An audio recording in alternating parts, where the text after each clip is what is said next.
ಬೆಲೆ ಏರಿಕೆ ಗಗನಕ್ಕೆ ಹೋಗ್ತಾ ಇದೆ, ಆದಾಯ ಪಾತಾಳಕ್ಕೆ ಹೋಗ್ತಾ ಇದೆ ಅಂತೇಳಿ 5 ಗ್ಯಾರಂಟಿಗಳನ್ನು ಕೊಟ್ಟು 52,000 ಕೋಟಿ ರೂಪಾಯಿ ವರ್ಷಕ್ಕೆ ಮೀಸಲಿಗಿಟ್ಟು ಅಧಿಕಾರ ತೆಗೆದುಕೊಂಡಂತ ಮೊದಲನೇ ದಿನ ನಾನು ಎಂ ಬಿ ಪಾಟೀಲ್ರು, ಎಚ್ ಕೆ ಪಾಟೀಲ್ರು, ಸತೀಶ್ ರವರು ಮುಖ್ಯಮಂತ್ರಿಯವರ ಮುಖಂಡತ್ವದಲ್ಲಿ ಮೊದಲನೇ ದಿನ ತೀರ್ಮಾನವನ್ನು ಮಾಡಿ ನಿಮ್ಮೆಲ್ಲರೂ ಕೂಡ ಈ ಗ್ಯಾರಂಟಿಯನ್ನು ಅನುಷ್ಠಾನ ತರಲಿಕ್ಕೆ ತೀರ್ಮಾನವನ್ನು ತೆಗೆದುಕೊಂಡು ಇವತ್ತು ಬಿಜೆಪಿಯವರು ಹೊರಟಿದ್ದಾರೆ.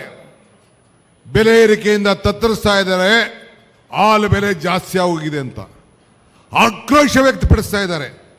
ಆಕ್ರೋಶ ವ್ಯಕ್ತಪಡಿಸಿದ ದಿನನೇ ಕೇಂದ್ರ ಸರ್ಕಾರ ಮತ್ತೆ ಪೆಟ್ರೋಲ್ ಬೆಲೆ, ಡೀಸೆಲ್ ಬೆಲೆ ಗಗನಕ್ಕೆ ಇವತ್ತು ಏರಿಸುವಂತ ಕೆಲಸವನ್ನು ಮಾಡಿದೆ. ಬಂಧುಗಳೇ, ಒಂದು ತಿಳ್ಕೊಳ್ಬೇಕು, ಯಾವಾಗ ಪೆಟ್ರೋಲು ಡೀಸೆಲ್ ಬೆಲೆ ಏರ್ತದೆ, ಯಾವಾಗ ಗ್ಯಾಸ್ ಬೆಲೆ ಏರ್ತದೆ, ಎಲ್ಲ ಪದಾರ್ಥಗಳ ಬೆಲೆಯನ್ನು ಏರಿಸುವಂತ ಕೆಲಸವನ್ನ ಅವರವರ ಇಲಾಖೆಯವರು ಮಾಡ್ಕೊಂಡು ಬರ್ತಾ ಇದ್ದಾರೆ. ಇವತ್ತು ನಾವು ತಿರ್ಗಾ ರೈತನಿಗೆ ಸಹಾಯ ಮಾಡಬೇಕು. ಈ ರೈತರಿಗೆ ಸಹಾಯ ಮಾಡಬೇಕು.